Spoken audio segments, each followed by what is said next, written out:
Assalamu alaikum, arkadaşlar.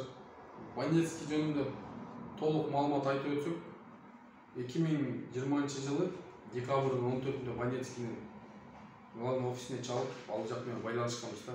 Байланышканда Банетский Ташкөмүргө ачабыз деп, андай аракет кылабыз деп ишенишкен. Кийин дагы бир жолу чалганбызда 45 000 калктын саны лаборатория аздык кылат деп Ташкөмүргө келишпеген да. Андан кийин дагы колубуздан келишинче изденүү аракет кылдык.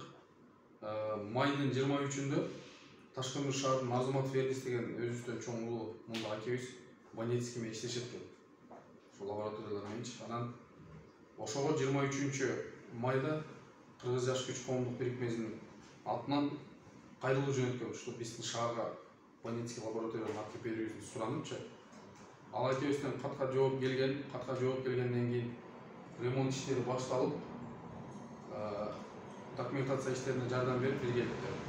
Азыркы күндө 20 числодан баштап Банетский лаборатория иштей баштады. Банетский лабораторияда иштеген лаборантка кыз бул Ташкөмүр шаарынын тургуну ал дагы.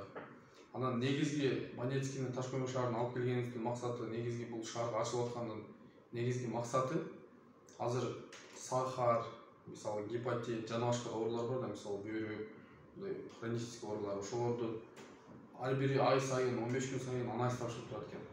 Ошолор жакынкы эле бизде Жалал Абад шаарына барып келиш, бул 120 километр. Тем более азыр жол ремонт болуп атат, күндүн ысыгы, суугу ошондой мезгилде кыйын да. Ошол себептен улам шаарыбызга алып келгенбиз.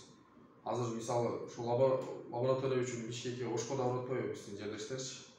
Анан жолдун узактыгы 120 километр, 1-2 саат машина менен. Маршрутка менен деле ошондой. Анан убакыт кетип атат, жол кире кетип атат. Ал жака барганда, мисалы бүгүн барганда очередь болуп калса лаборатория, тапшыра албай эртеси тапшырып атат. Ошого окшогон күндөр болуп атат да.